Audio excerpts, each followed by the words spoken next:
uno dei nostri parlamentari, Giuseppe D'Ambrosio, e la consigliera regionale Grazia Di Bari, che con grande sorpresa ci è venuta a trovare. Invitiamo ad avvicinarci per ascoltare, perché quello che vogliamo raccontarvi è soltanto la verità della situazione di questo paese, niente di più e niente di meno. Nel 2011 ci hanno bombardato di promesse, la ristrutturazione del palazzetto dello sport, ovviamente non è stato fatto assolutamente nulla e l'amministrazione era PD. Siamo passati anche alla raccolta differenziata, perché il rifiuto è una risorsa, il decoro urbano e tutte quelle belle favole che ci hanno raccontato. Adesso qual è la situazione di questo paese? Ricordatemelo, discariche abusive da tutte le parti. E la raccolta differenziata è sotto i limiti di legge, sotto il 65%, stiamo scendendo oltre il 59%. E la società che raccoglie i rifiuti ha presentato i libri contabili in tribunale, in concordato preventivo, è stato rifiutato ed è andato in fallimento. Qual è il futuro di questo paese non lo sappiamo. Nel 2011 ci hanno raccontato di tutto e di più, ci hanno promesso la luna e le stelle e c'è rimasta praticamente soltanto la polvere, c'è rimasta una maggioranza formata con l'opposizione. Praticamente in maggioranza è rimasto soltanto il sindaco, perché si sono tutti sguinzagliati, sono tutti passati dall'altra parte, si sono tutti salvati da una barca che affondava. E questa è la situazione attuale di Trigiano. Parliamo della scheda che troveremo il prossimo 5 giugno. Noi abbiamo un'unica lista, ovviamente, perché non vogliamo fare alleanze con nessuno, perché vogliamo fare un'unica alleanza, quella con i cittadini, perché non ce ne frega niente dei giochi di potere, niente. Noi siamo cittadini incensurati, fieri di esserlo e con le mani libere, libere.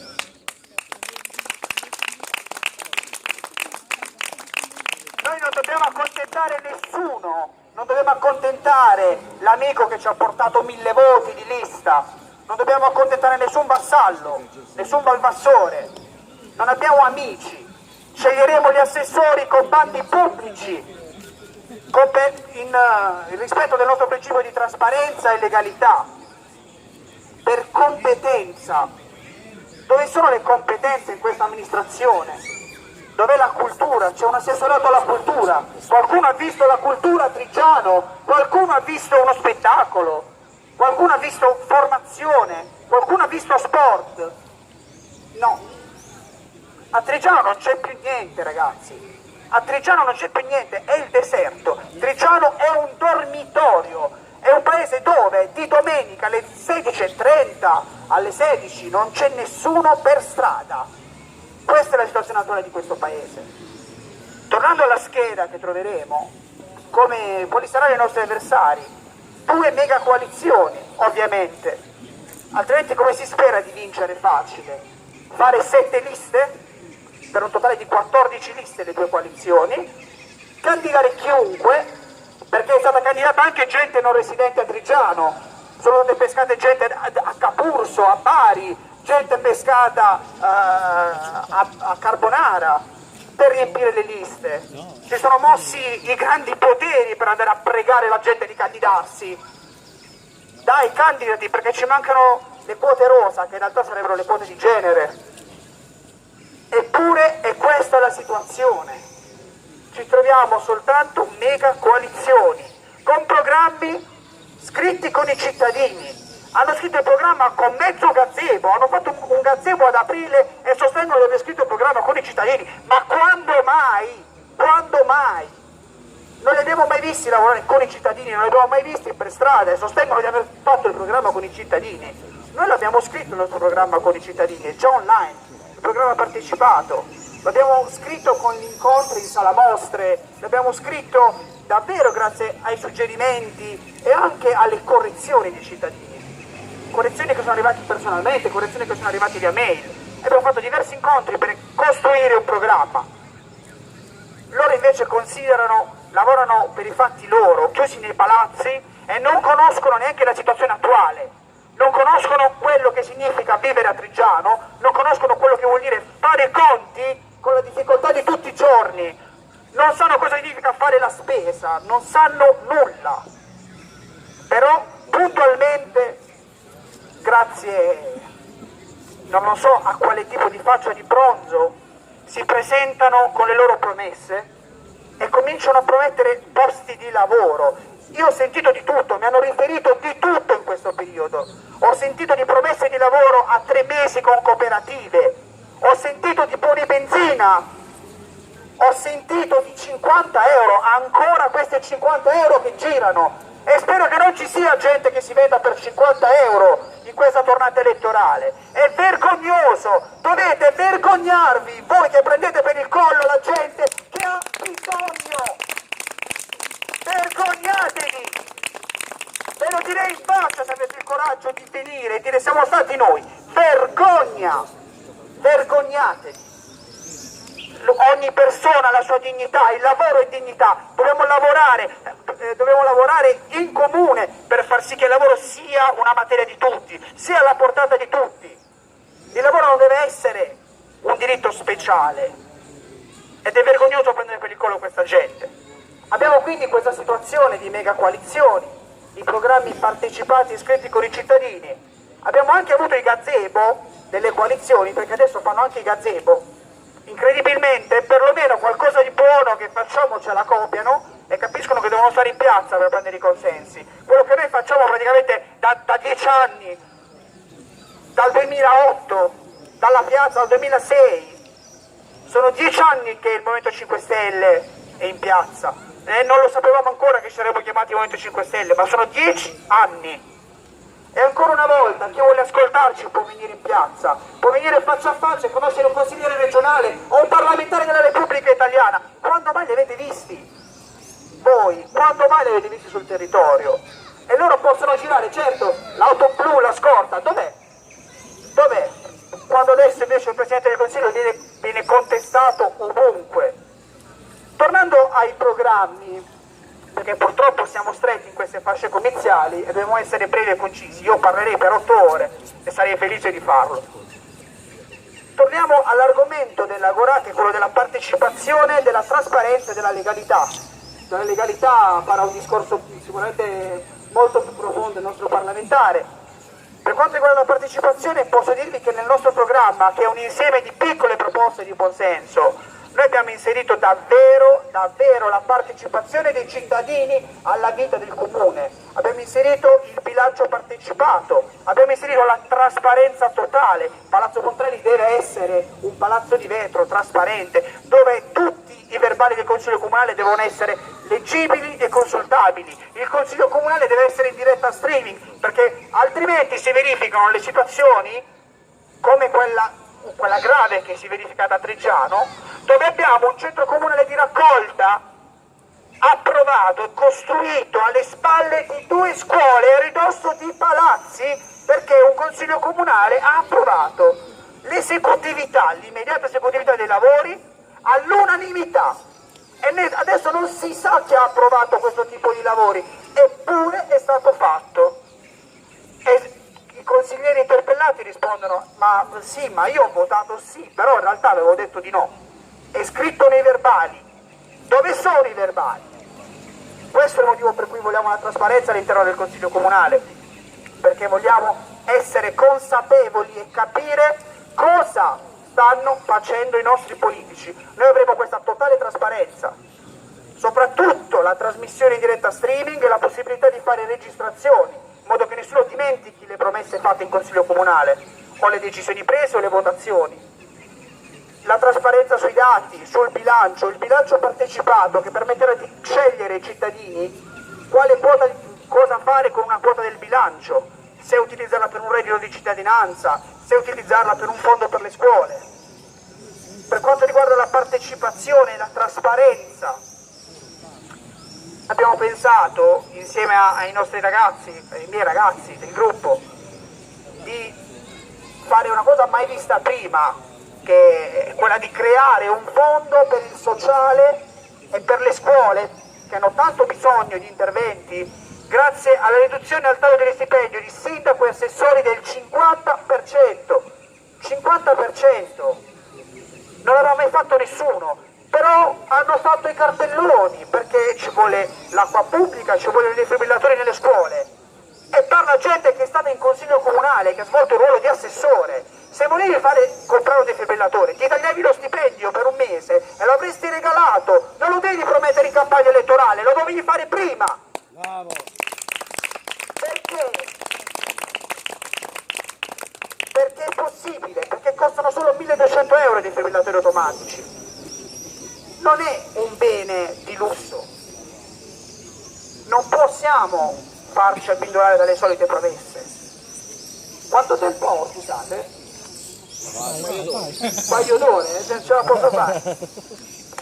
Dicevo, quanto? 15 minuti, ce la faccio. Ce la posso fare. Dicevo, per quanto riguarda i fondi e le promesse che vengono fatte in campagna elettorale, la trasparenza, il bilancio, questi sono tutti temi di fondamentale importanza. Non possiamo farci prendere in giro ancora una volta, non abbiamo più tanto tempo, Trigiano sta diventando veramente un deserto.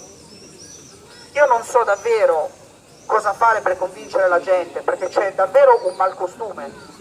In questi giorni stiamo girando per le strade, stiamo cercando di parlare con i cittadini, parlare con i commercianti. Abbiamo visto una cosa scandalosa, perché la gente è spaventata di parlare, è spaventata di esporsi, la gente è spaventata e soprattutto disgustata dalla politica. La gente è disgustata dalla politica e dice no, io non voto nessuno. Dovremmo fargli capire che è importante invece tornare a votare, è importante che scelgano l'alternativa, perché l'alternativa c'è, perché c'è un gruppo di persone che non ha mai fatto politica, che ha le mani libere. Noi abbiamo le mani libere, siamo incensurati. Abbiamo tirato fuori i nostri certificati penali del cancellerio giudiziale e risultano vuoti. Non so quanta altra gente nelle altre liste possa tirare fuori il proprio certificato penale e dire noi siamo incensurati. Non lo so quanta altra gente potrebbe farlo. E vengono a parlare a noi di onestà e trasparenza. La gente è disgustata, la gente viene ricattata. Proprio oggi mi hanno segnalato che qualcuno è stato preso per il collo per dei buoni benzina. Cioè, esistono ancora queste storie. Cioè, i benzinai a distanza di 5 anni fatturano li vedi anche ingrassati, perché ogni 5 anni erogano buoni benzina che è la fine del mondo. È incredibile, non si può vivere in un paese del genere. Io spero, vi prego, cittadini di Trigiano, di svegliarvi, perché quelli che vi hanno preso in giro una volta vi prenderanno in giro la seconda e la terza. Io vi prego con il cuore, votate un'alternativa, non la stessa gente che vi promette il nulla. Come fate? Come farete a guardare in faccia i vostri figli se per altri 5 anni le cose non dovessero cambiare? Abbiamo tantissime proposte di buonsenso, abbiamo il programma consultabile online, il nostro sito trigiano5stelle.it/programma 2016, abbiamo tutte le proposte online e sono proposte realizzabili. Altra cosa, non vi fate abituare dalle promesse dei programmi elettorali, perché non tutto può essere realizzato, perché i bilanci comunali sono limitati. Non possiamo dire faremo le astronavi in villa se non diamo un'occhiata al bilancio. Prima bisogna entrare e guardare quanti soldi ci sono, perché in alcune città è successo, per esempio Pomezia, un'amministrazione a 5 Stelle, è successo che gli amministratori a 5 Stelle hanno trovato un bilancio in passivo di 220 milioni di euro. E lì non puoi fare altro che tentare di ridurre il debito, non promettere fontane in ogni dove.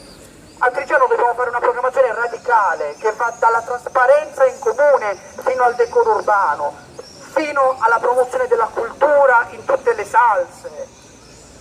Non c'è più nulla, non c'è cultura, non c'è arte, non c'è spettacolo, non abbiamo neanche una banda comunale, non abbiamo neanche una squadra di calcio, non abbiamo più nulla. Io non so un trigianese come fa a sentirsi rappresentato. Allora vi prego con tutto il cuore, quando andrete nelle urne e sarete da soli, toglietevi quel nodo che vi hanno messo, quella cravatta intorno al collo che vi hanno messo promettendovi un lavoro, promettendovi qualcosa, promettendovi quel buono benzina. Votate con le mani libere, pensate ai vostri figli, pensate al futuro di questo paese, votate gente che ha le mani libere, gente onesta e che vuole migliorare il paese insieme a voi, e gente che il 6 giugno non si chiuderà in un palazzo senza ascoltarvi più, ma gente che è nata per strada e continuerà a essere per strada per ascoltare tutti i vostri problemi. I nostri uffici sarebbero aperti 12 ore al giorno, l'ufficio del sindaco sarà aperto 5 giorni alla settimana per 12 ore. Non siete da soli, ma dobbiamo aiutarci tutti insieme, da cittadini a cittadini. Dovete svegliarvi, dovete darci una mano. Detto questo, io mi sa che mi sono anche allungato, passo la parola alla nostra consigliera regionale Grazia Di Bari.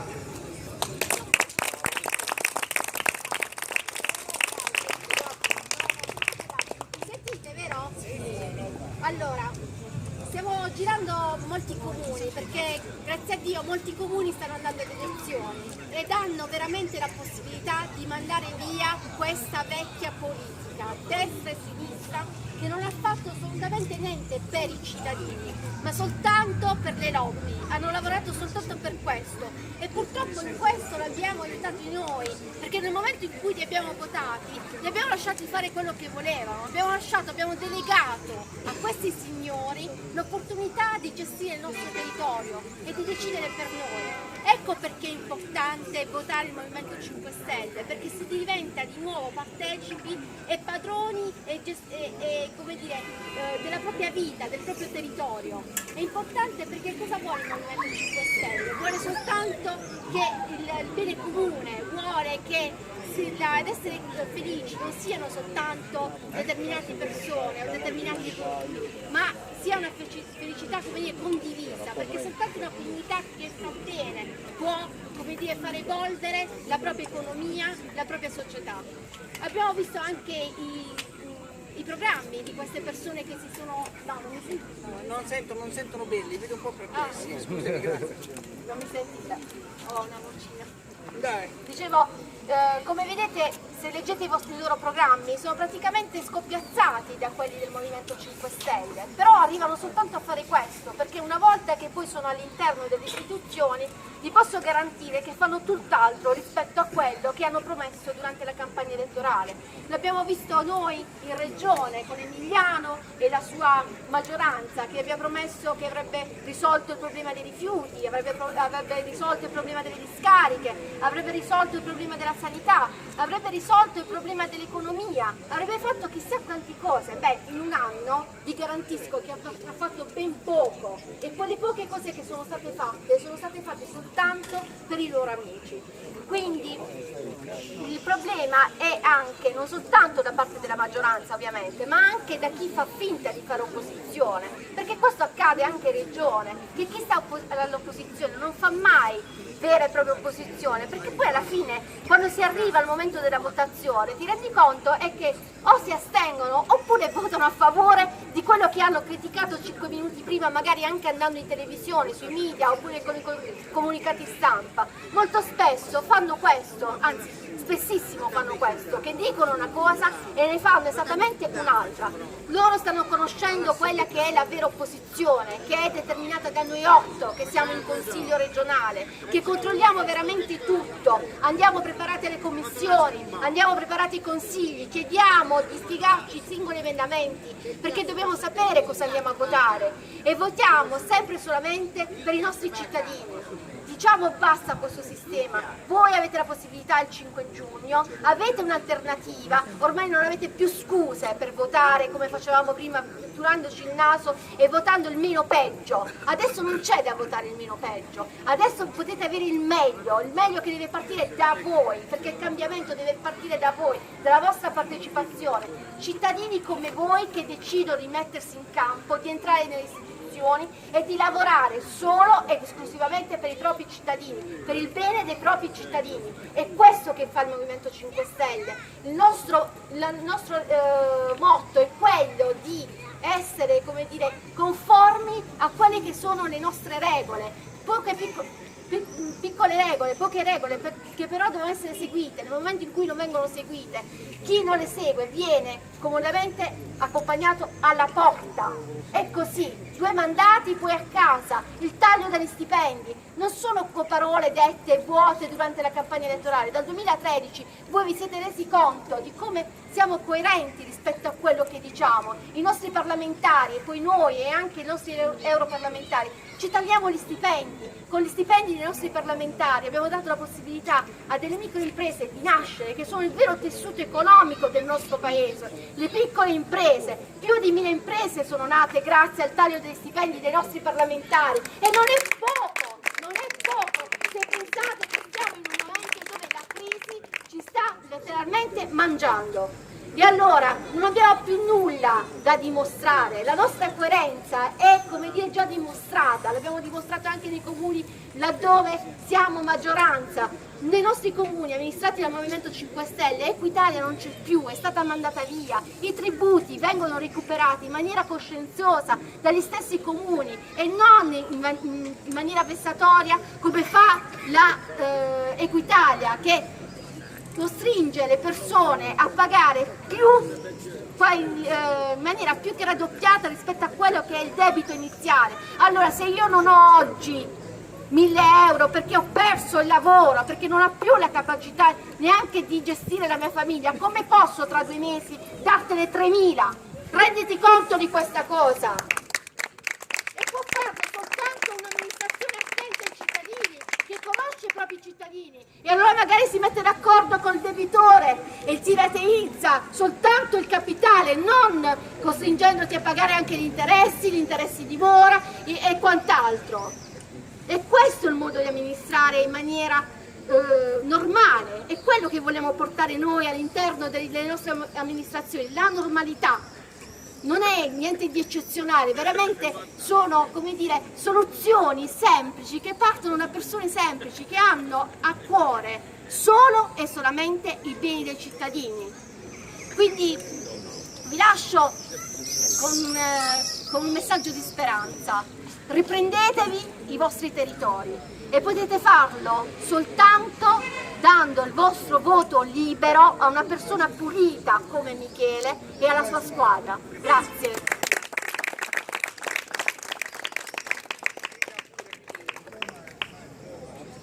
Sì, se no vuoi, se no te lo tengo io.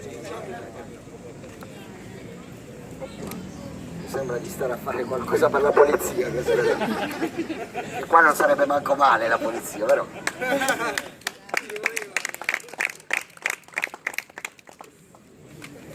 Allora, io vorrei cominciare con una cosa. Vi prego di rivolgere un po' di più il megafono verso quella parte, perché mi interessa di più. Mi sono segnato alcune cose riguardo le elezioni a Trigiano. Sono 3 anni più o meno, Sebastiano, è vero che ci vediamo su Trigiano, capita di vederci. E purtroppo, devo dire, ci si vede più o meno sempre le stesse facce, ci si vede per sempre gli stessi problemi, e non solo, il Trigiano diventa famosa sempre per le stesse cose. Qualche giorno fa a Trigiano è arrivata sul Fatto Quotidiano nazionale perché avete il candidato sindaco del PD che è rinviato a giudizio in un processo. Ed è il vostro candidato sindaco, uno che va a processo nello scandalo sanità, del quale poi gli anziani si lamentano. Adesso sentivo uno che se ne andava, sottotti chiacchierava a Cannes. Effettivamente quando si sentirà male dovrà andare in ricerca della sanità, dovrà ringraziare magari questi personaggi che gli hanno distrutto la sua sanità facendo diventare chiacchiere la sua esigenza di sanità. Questa è forse la differenza che dovrebbe cominciare a capire. Perché è una questione fisiologica. Oddio, si sa oggi ci sono delle malattie che non guardano più l'età, però chi ha una certa età è più probabile che possa soffrire qualche patologia rispetto ad uno giovane, è più probabile, e quindi è importante la sanità. Allora io mi sono segnato alcune cose qui perché sono interessanti da rilevare. Innanzitutto, in un paese di 27.000 abitanti, 16 liste per 16 consiglieri, cioè l'altro poco avete più candidati che abitanti.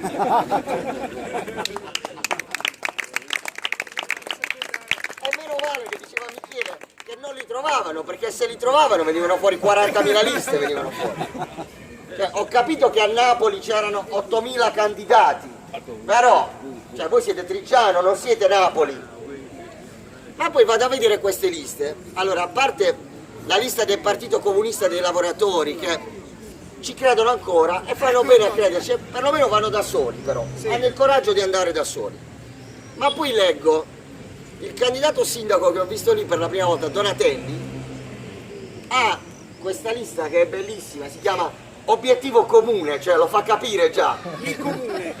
Ci siamo messi tutti insieme allegramente per entrare al comune, perché se andiamo a vedere chi le compone, io vedo persone che da destra a sinistra sono transitate, stavano prima col PD, poi non si capisce dove vanno a finire, qualcuno di Forza Italia che è passato dall'altra parte, qualcuno addirittura anche di altre parti, perché leggo associazioni, liste, reset, senza non si capisce niente, vabbè, è fatto apposta, perché i cittadini non devono capire niente, devono andare a votare sempre le stesse persone pensando che sia un qualcosa di diverso.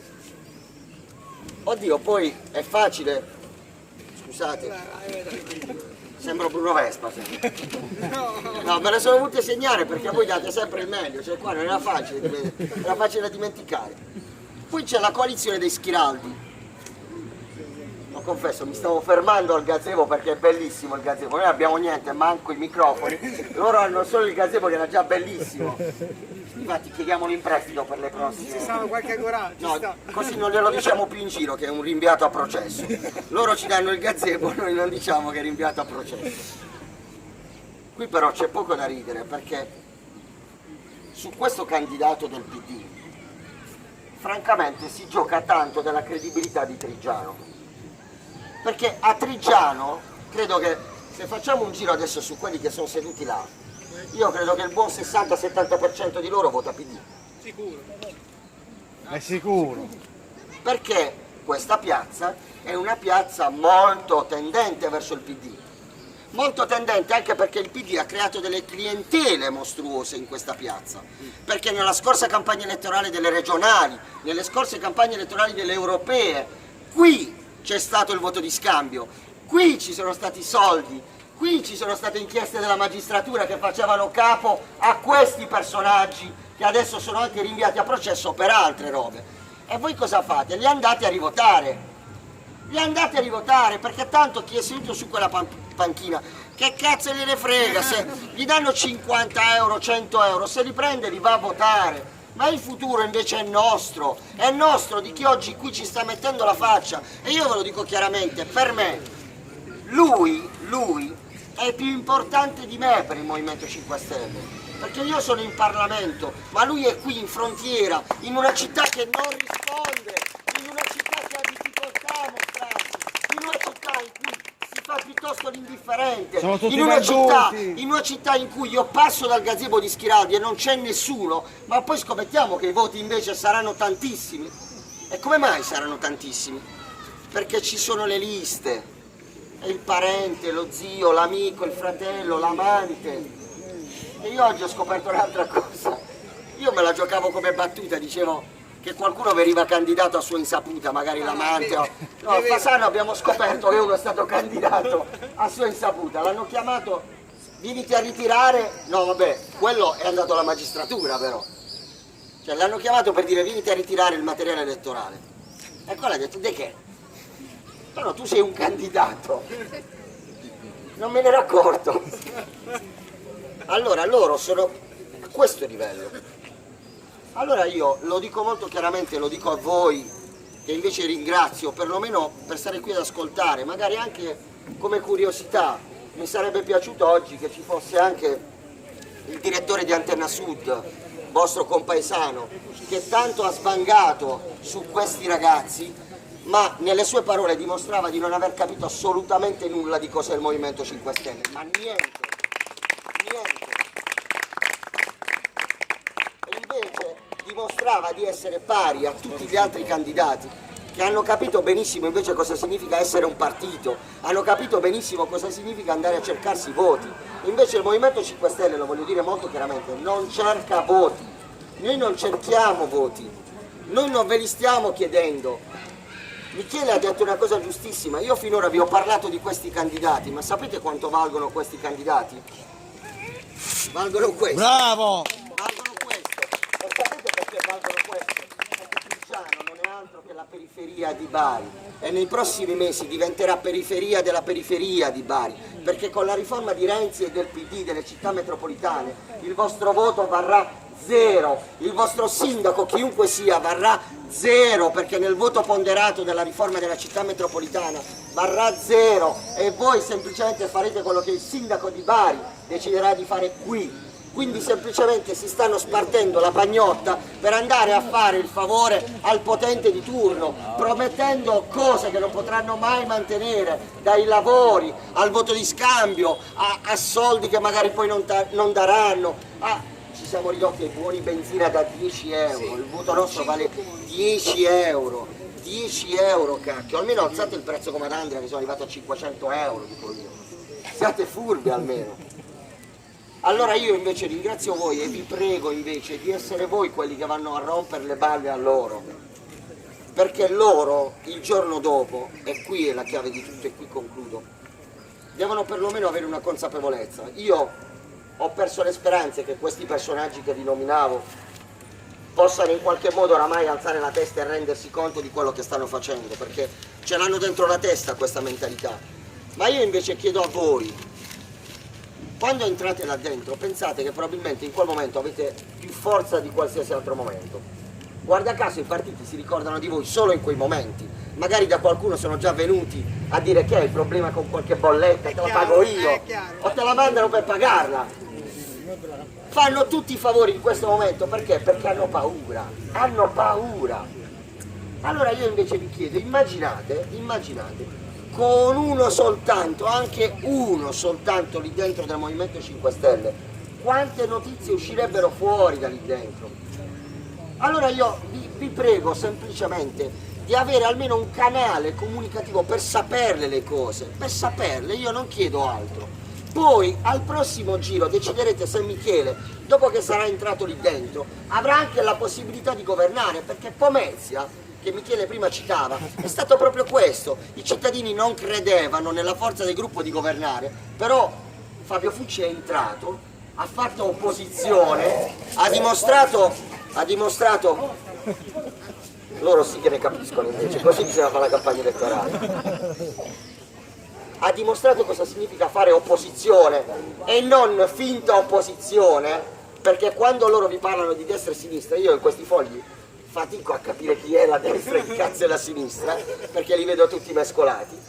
Allora quando entreranno e faranno veramente opposizione, voi direte, cacchio però, sta cosa non lo sapevo, non pensavo che ci fosse sta cosa, non pensavo potesse accadere quest'altra cosa, non pensavo che Triggiano si piegherà completamente al volere della città metropolitana di Bari.